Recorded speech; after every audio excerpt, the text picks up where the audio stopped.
Have you ever noticed that the same money doesn't buy what it used to?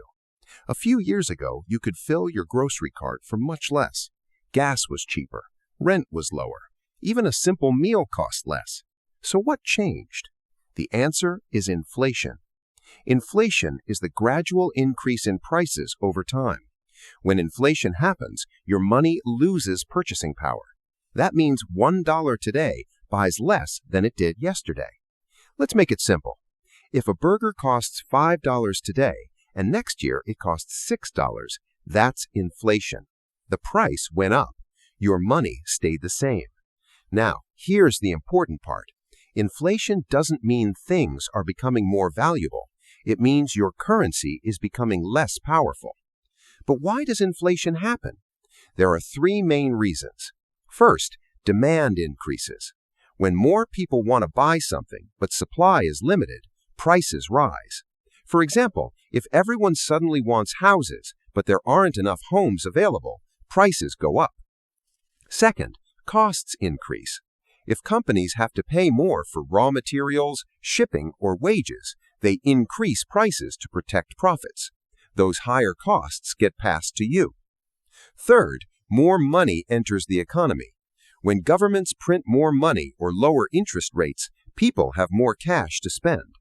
When too much money chases too few goods, prices rise. Now you might wonder, is inflation always bad?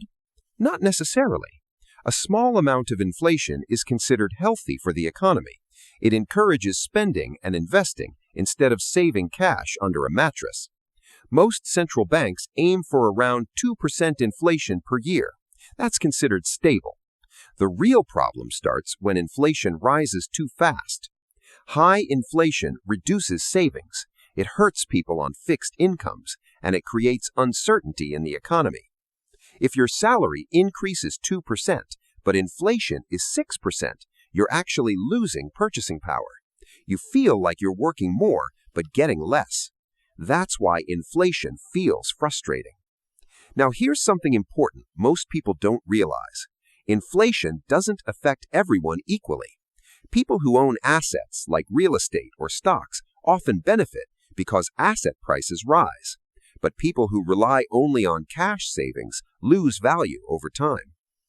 That's why understanding inflation is so important for financial planning. So how do you protect yourself? One way is investing in assets that historically outpace inflation, like stocks or real estate. Another way is improving your skills and income over time so your earnings grow faster than inflation. Because inflation is not temporary, it's built into the modern financial system. Prices will continue rising over the long term. The question is not whether inflation will happen. The question is whether your income and investments will grow faster than it. Understanding inflation is the first step toward protecting your financial future. And once you understand it, you stop blaming prices and start planning smarter.